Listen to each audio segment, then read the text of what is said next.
Mayingo ga 107 katonyeze mwenda PAL FM ekula lyo mtu wa bulijjo mu programu yaffe eno ekyoto. Bingi byetera okutunulira mu programu yaffe eno ekyoto naye nga bamujjukira obulungi sabbiiti eyayita twatandika olugendo lw'okutunuulira Bwana Nuhu Mbogo Kyabasinga ne banne be yali nabo biki bye baayitamu era ne tukuwa obuzaale bwe ne kye yakola mu kiseera enkaayana we zaabeererawo nga bakaayanira Namulondo. Buli omu agamba nti nino gituulako nga ye Bwana Nuhu Mbogo Kyabasinga teyalimu abo abaali bakaayanira, wabula yalungamya buluŋŋamya n'agamba bannange ffenna tetugenda kutuula ku ntebe eyo, wabula omuntu omu yagenda okubeera. Tukkirize muganda waffe alondeddwa, tukkirize tubeere emabega we. Naye ebyo byonna nga bimaze okubeerawo ate tekyalobera Muganzirwazza kulaba nti ate bano mu Mbogo omu kubakkiriza n'akkiriza Muteesa ow'olubereberye okulaba nti atuula ku Namulondo, tekyagaana maama we ate kulaba nti amusuula mu Lunnya wali Ensangi Katereke. Biri wano waffe Uganda wennyini, wano e Uganda we biri Ensangi Katereke awo wali Madina Secondary School ne Madina Junior School, awo wali Olunnya olumanyiddwa nga Nsangi Katereke. Mbogo baamuteeka mu Lunnya era n'amalayo akabanga bambi agenda okuvaayo ng'enjala emulumye n'olulimi takyayogera bulungi, n'afuna okunanaagira. Ebyo byonna twabiraba mu programu yaffe eyaggwa. We twakoma mu programu yaffe eyaggwa twatunuulira ku Kapere Lugadi ku ngeri gye yalwanamu okusobola okulaba oluvannyuma lw'okusindikibwa Bungereza ng'emusindise wano okufuula ettwale lino oba eggwanga lyaffe okubeera wansi wa Bungereza.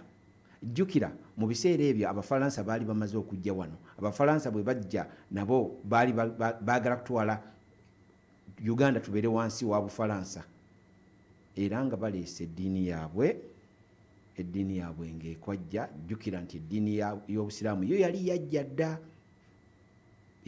dda era nga ne mu lubiri mweri esomebwa, naye Abafalansa bajja wano bakulembeddemu n'eddiini yaabwe ey'Obukristaayo, era ne twakulaga bulungi engeri gye bakwatagana ne Ssekabaka Mwanga ne babeera nga batambuza eddiini yaabwe, entalo z'amadiini bwe zijjaawo.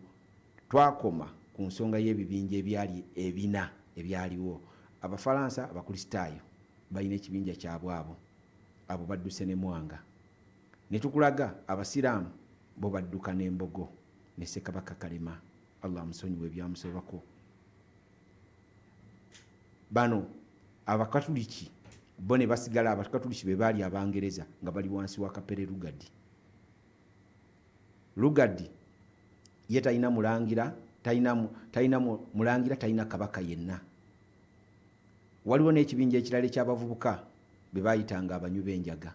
Abo balalu, abo bo bagamba tetusoma ddiini yonna, tetuva ku buwangwa bwaffe, tetugenda kuyingira mu ddiini yonna. Abo badduka Kyaggwe gye baddukira. Naye mu byonna Kapere Lugadi yali yeeraliikirira ng'agamba wadde weewaawo nnina ekibinja kye nnina eky'Abakristaayo, eky'Abakatuliki, naye sirina kabaka.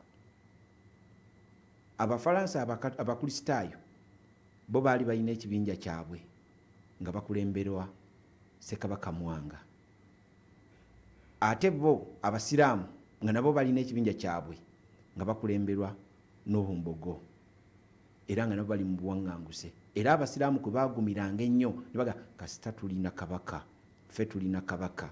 Jjukira nti Ssekabaka Kalema akisizza omukono yakuutira kitaawe oba yalaamira kitaawe namuga taata kulembera Abasiraamu bange, obazzanga e Uganda obazzanga e Buganda taata. Era taata munnange teyajemera biragiro bya mutabani we, weewaawo taata yali akimanyi naye yakozesa omuntu omukulu mu ddiini y'Obusiraamu tukiyita hikima. naga nti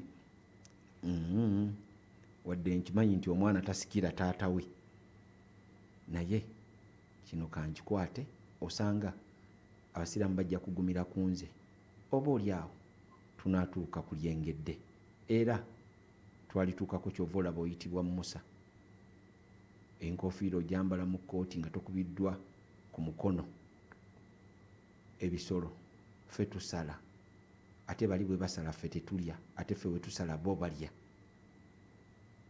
abasiraamu abaali bagenda okuwaŋŋangusibwa nga Kapere Lugadi alagira Mbogo amugamba mugende mukiibe nga muyita bwe muti muyita mu matwale agalina obukuumi obwa Bungereza paka we munatuuka mu ggwanga lyenjo bagamba ngenda basindikira omuzungu awo mujja okubudama naye ng'olukwe Mbogo yali aluguddemu Allah yamuwa okutegeera era okukakkana n'agamba omuzungu ng'atwagadde nnyo okulaba nti atusindika mu kitundu ekyo kumbe baali bateeze batadde abasajja mu kkubo abaali bagenda okutemula abasiraamu bonna abaali bagenda okugenda ne bwana Nuhu Mbogo Kyabasinga awo we twakoma naye olunaku olwali tugenda kutandikira awo tuli ba mukisa nti tulina mukadde waffe mwali mu studio wano Alhaji Abdul Karim Kalisa mwali gwe tugenda otambula naye nga tutunuulira ku bwana Nuhu Mbogo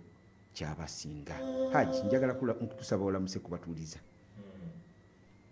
Bismillahirrahmanirrahim. Ekwalo gyaffe Banapal nga tukulembeddwamu musajja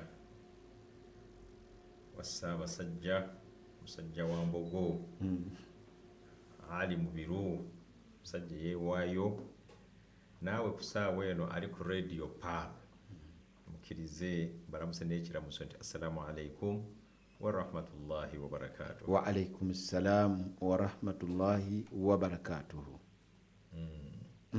Oyinza njagaza ekira oyo mukadde waffe gwe tugenda okutambula naye Alhaji Abdul Karim Kalisa mu programu yaffe eno ekyoto nga tutunuulira mukadde waffe byeyakolera eggwanga lino nga teyabikolera ggwanga lino teyalikolera abasiraamu bokka wabula yakolera eggwanga lyonna okusobola okulaba nti ataasa singa teyataasa osanga entalo zandibaddewo nnyingi nnyo wakati w'abantu bonna w'ebibinja byonna ebyali bimaze okweyawulayawula n'okubeera nti yateesanga ebiteeso bye nga byebyo byennyini byolaba ebigenda mu maaso. Haji njagala nga tuteekateeka omukolo gw'okujjukira obuweereza bwa bwana Nuhu Mbogo Kyabasinga omukolo ogugenda okubeerawo ng'ennaku z'omwezi 28 omwezi guno gwe tulimu ogw'omukaaga wali Kasozi Lutikko Kibuli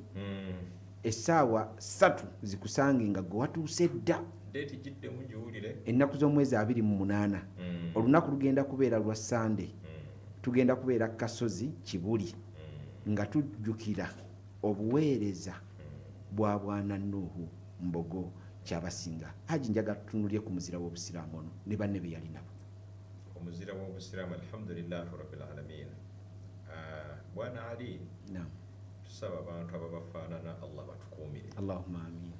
Kubanga oba totunuddeeko mu byafaayo tusobola kutegeera gy'olaga. Totunuddeeko emabega mwana wattu oyinza okusanga gy'olaga kyova olabwa n'emmotoka bagiwanye ebintu ebitunula emabega mu mbiriizi mu makati ogezeeko kwetegereza ebiva emabega so okutuwa omukisa mu biru ne tutunuulira ebyafaayo byaffe ensibuko yaffe kituzaamu amaanyi alhamdulillah era kiba kyakuyiga nkakasa nti omulimu guno mu biru gwe muliko ne Nabbi Muhammad sallallahu alayhi wasallam nga Allah amaze okumukwasa ebibye nga bw'okimanyi nti batera okwogera batera okugamba nti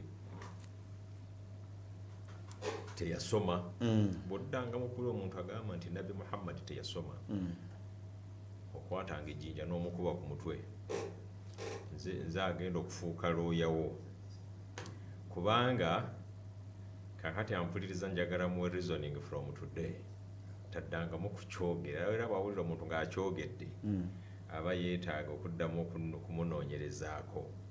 Allah yayagala ye kennyini ateekewo omusomesa wa Nabi Muhammad sallallahu alayhi wasallam ng'ebintu by'abaafuna biva direct wa Allah nga mugenda okuva constitution amateeka n'endagiriro byonna ensi kwegenda okutambulira nga tayagala abantu kuteeka mu politics waabwe kwe kuba nti yateekawo Jibril. Era Jibril Allah nga bwe yamutumanga kola kino kola kiri era bwe yakikolanga. Omusomesa wa Nabi Muhammad sallallahu alayhi wasallam yali Jibril.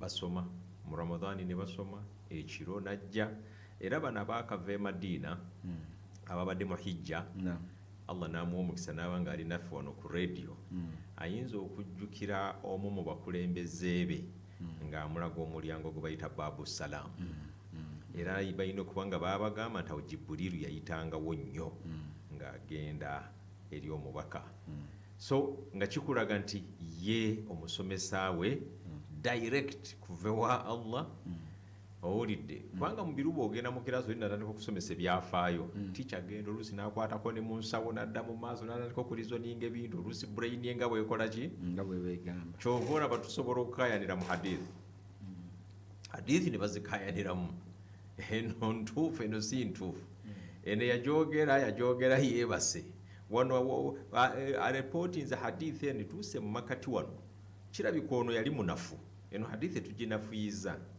so kakati ekyo ne kikulaga nti kyekyo lwaki Nabi Muhammad sallallahu alayhi wasallam yafuna omusomesa direct nga malaika za Allah nga bakulembeddwa Jibril era n'amusomesa n'amukwasa ebintu byonna Allah nga bwe yali abimukwasiza abituuse ku Nabi Muhammad sallallahu alayhi wasallam for a period of 22 years.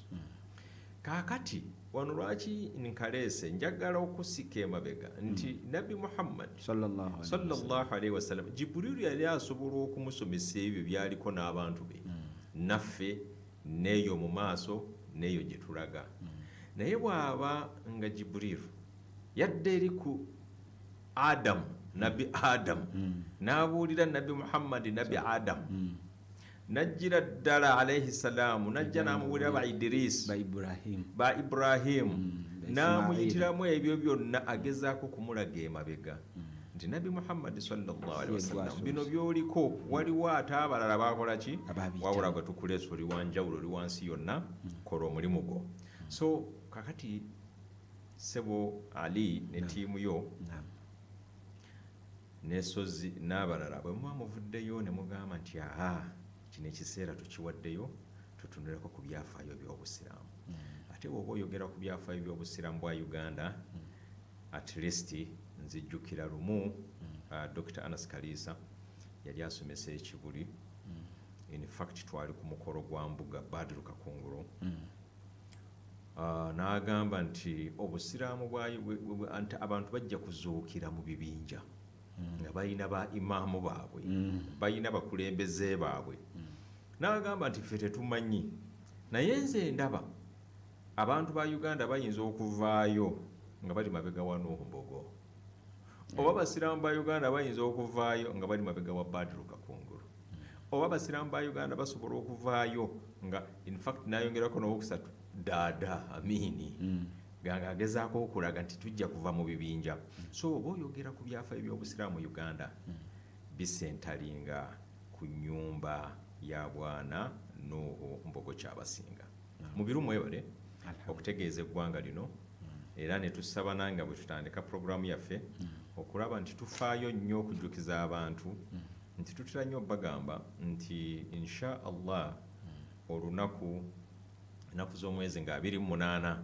lujja kuba lunaku lwa Sande naye mu biru yabategeezezza nti amadda ennaku z'omwezi nga 26 mu mwezi guno gwennyini naye olw'okuba ziba nnaku za kukola siba twagala kutaataaganya mirimu gy'abantu ne tusikamu ne tuliraanya wiiki Sande eri okumpi n'olunaku olwo naye amadda ge gamanyikiddwa ennaku z'omwezi nga 26 omwaka 1895 ng'ava mu buwaŋŋanguse Zanzibar emyaka 10 n'omusobyo. emyaka 10 n'omusobyo. Bwana Mubiru nga wazza abasomesa. Si gwe mulundi ogusoose Mubiru ng'abatutegeeza ku mbogo buli mwaka buli mwaka. So tubasaba olunaku olwo buli omu alumyuse, kyekyo lwaki tujja ku budde ku radio nga bukyali. Buli omu anyuse olunaku olwo. Kwolwo twagala ku bodaboda zipaakinge. Security weeri muzireete, tuba tuyinawo tubateeredde bodaboda zammwe. Kwolwo obutale tugalewoko. Kubanga lwaki owakatale tumugamba ggalewo, ojja kulaba nga Nuhu Mbogo bye yeerekereza mu duniya muno okulaba nti abeerawo ku nsonga z'eddiini eno gye tuliko olwaleero yeerekereza bingi. Yeerekereza abakyala, yeerekereza ebyobugagga, n'asakurifayisinga obulamu bwe, n'awaayo buli kintu kyonna ekimwetoolodde okulaba nti tusobola okuba nti tuli abantu b'olaba olwaleero. Nkukakasa up to today onodda mu bitabo byafaayo byonna ebyawandiikibwa Mubiru bakuyita musiraamu wa Mbogo. Ow'Embaale bamuyita musiraamu wa Mbogo. Ow'Ekajala musiraamu wa Mbogo. Oweewa wonna musiraamu waani wa Mbogo. That is it. Omusajja oyo Omulangira Mbogo yateekawo omubongo gwe ne tubanga ffenna twekutta okwo bye bino byonna bye tulimu ennaku zino. So Mubiru nkwebaza, kubadde kwebaza ne management yo yonna okulaba nti ekiseera kino kiweebwayo tutuule n'abantu baffe twejjukanye.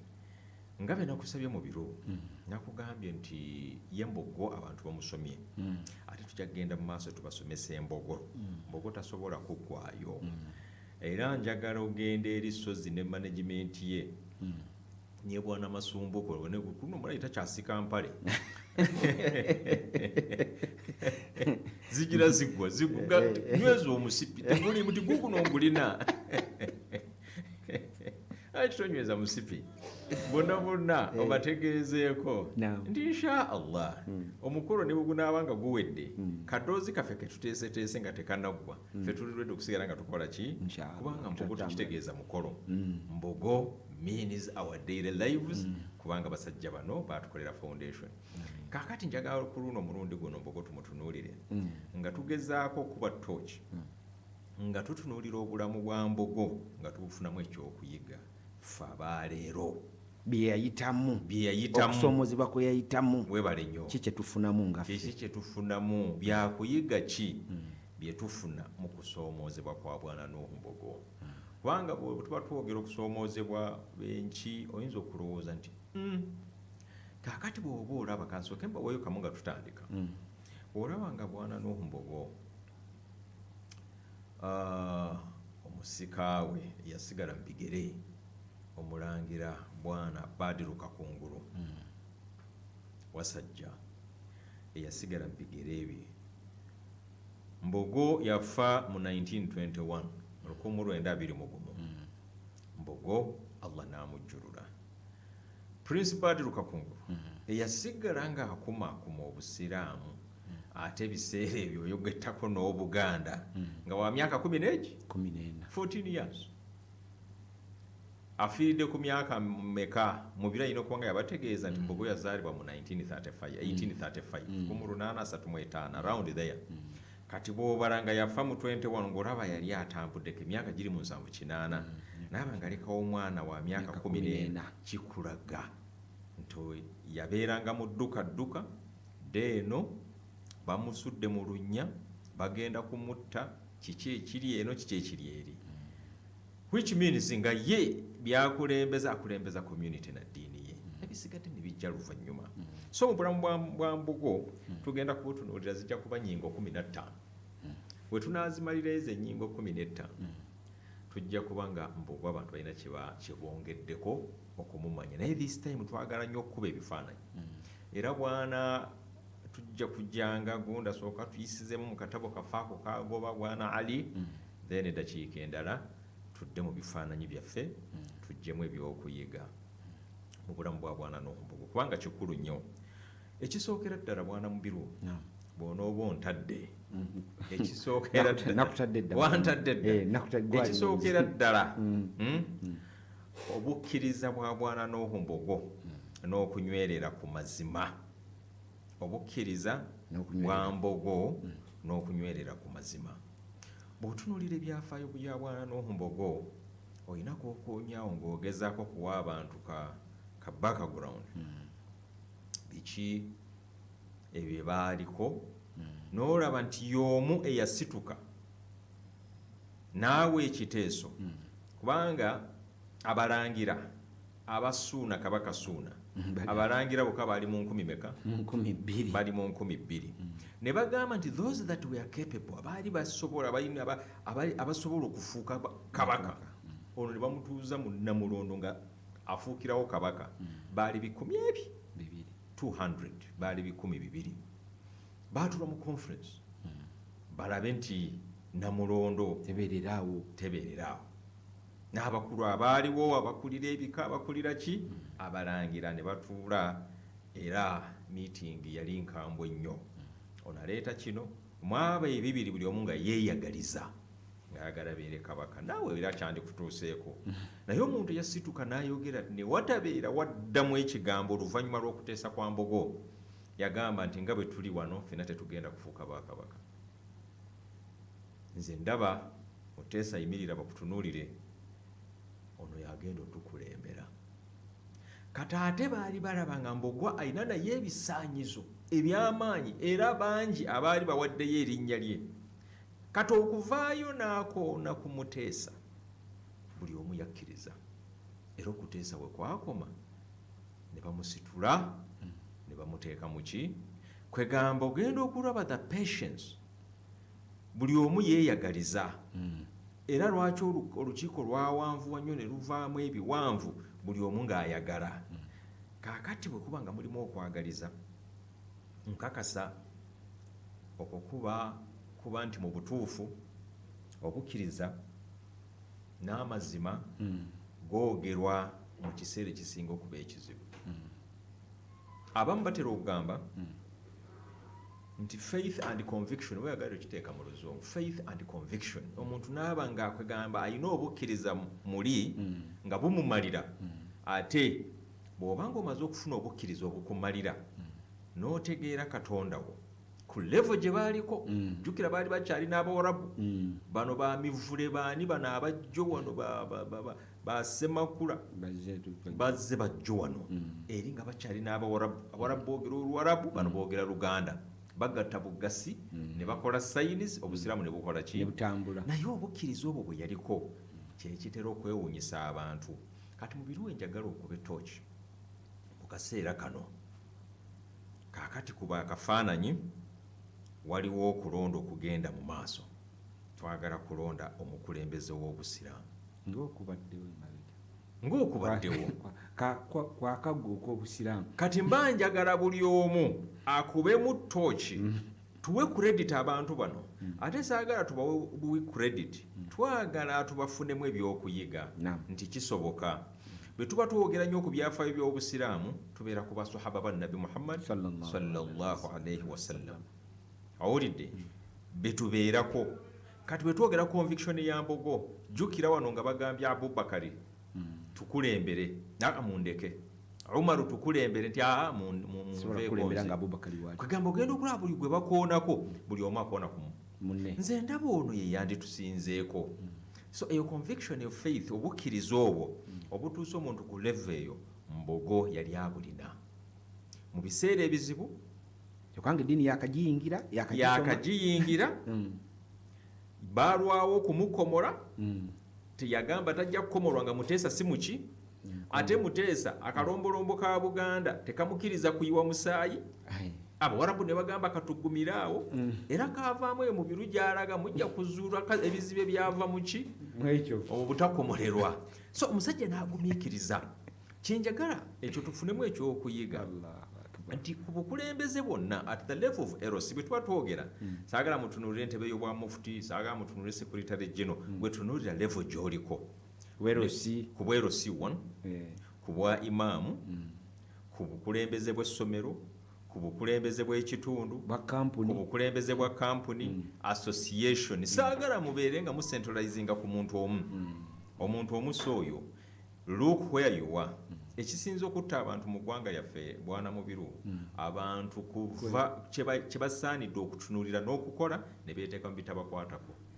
Omuntu n'ava ku levo y'obwerosi erosi ku kyalo egaanyi kansala ate nate ku pulezidenti w'eggwanga bimulemye ebyennyanja biki LC1 egaanyi. Why can't you concentrate on LC1? Kiki ekikutwala ku head of state? Olabye obuzibu bwe buva. Kakati bwe tubanga twogera ku gundi obugumiikiriza buno n'obukkiriza obusobola okutuusa ku level esobola okwagazisa munno n'okusinga gwe kyoyagala ye conviction baganda baffe bakadde baffe jjajjaffe Omulangira Mbogo n'abo banne be yali nabo bwe baali bayina okulaba nti beewaayo.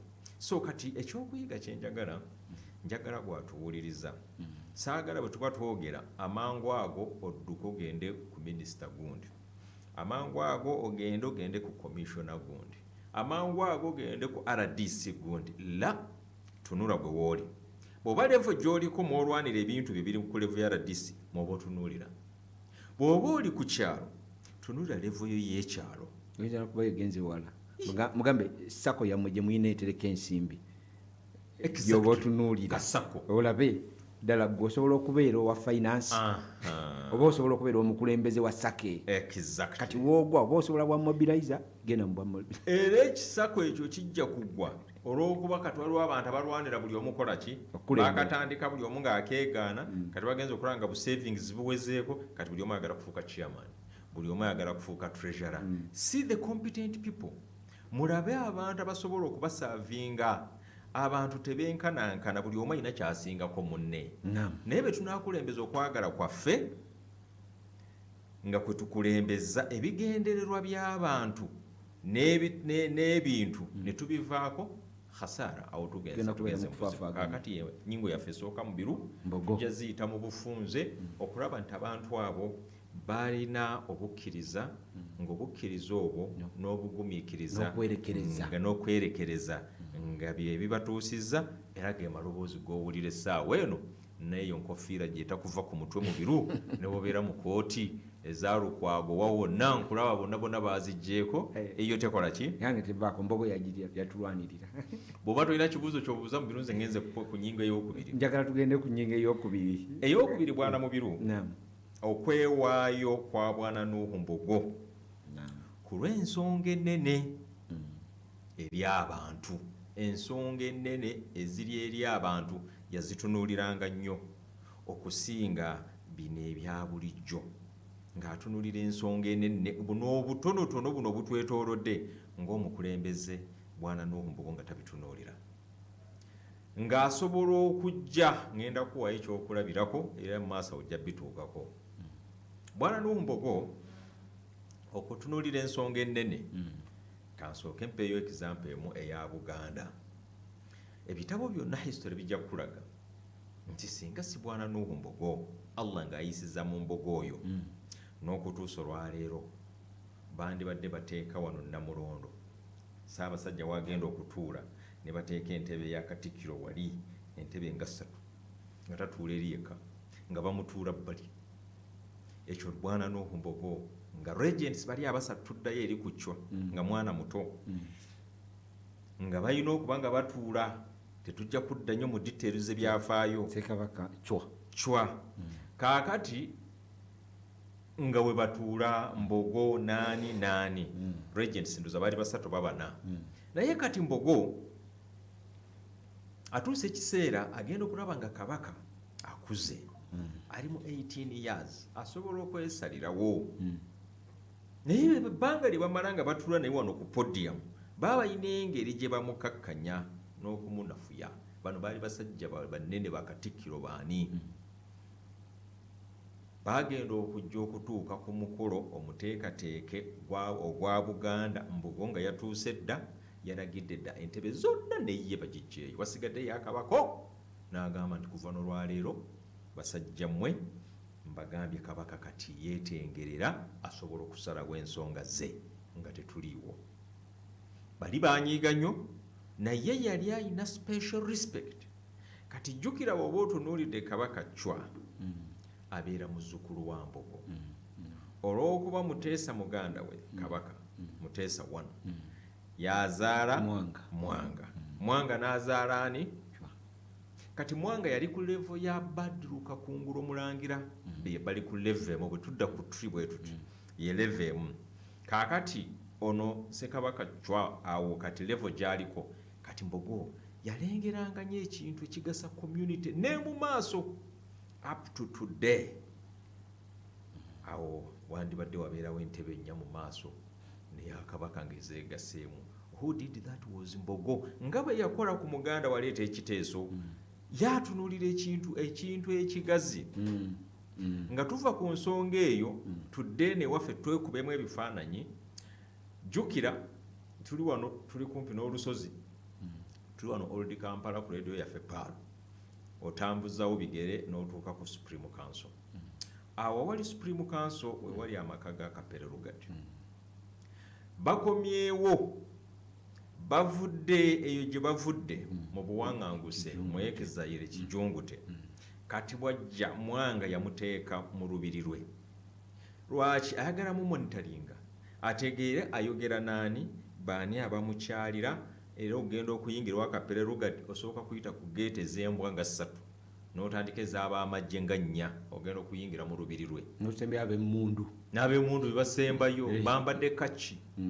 Kaakati Mbogo n'abeera awo abaali awo jjukira erina abanubbi eryejje lyava e Sudan abo abasiraamu already nga babiriivingira mu Mbogo ne bawandiikira Mbogo ebbaluwa. Abamu batera nnyo ku misinterpreting ebbaluwa eyo naye Allah yamanya ekiri ku mutima gwa Mbogo. Bamuwandiikira ebbaluwa tukusaba otuwe olukusa tulina capacity ekuba Kapere Lugati n'Obuganda bwonna ofuuke Kabaka. Yali under house arrest. Enaku zino mpuzanire mu house arrest zisibimanye byawa abasinga baatoloka abasinga baatoloka kati wali ali mu under house arrest. Tuli mu house arrest kati kujja kwa kubajjukiza nti nga Besigye bwe yali ne Tumukunde bwe yali Tumukunde bwe yali ne Pusi Speaker yati yagenze mu house arrest yesigadde yeetambule abagaddeyo n'ebigenda ebyo webyo nga si nnyo bigenda biggwe kubanga omukyala tebalina yo katufudde ife tuli ku Mbogo waffe kati ali mu house arrest wano ku Supreme Council. Mbogo olw'okulengera ewala ebbaluwa bwe yamutuukako bweti n'agisoma yamanya nti kati obuzibu buzze. Using his intelligence ayina obukakafu nti n'ebbaluwa temutuuseeko nga tesomeddwako ali house arrest bamumonitoringa movements ng'omuntu alaga nti ku ndagaano gye baakola eri Faith n'amazima gye nakugambye ne Kapere Lugati endagaano gye baakola ey'emirembe n'agamba munnange waliwo banange badde baporopozinga naye tebiriiyo ng'omusajja omukulu naye tebiriiyo. Kati Mbogo n'aba nti ye yalengeranga ebintu singa ebbaluwa eyo yasalawo agikolereko. 1 his under house arrest, number 2 abasiraamu be agenda kubaleetera obuzibu bagenda basaanyawo completely. That was the plan of Kapere Lugati.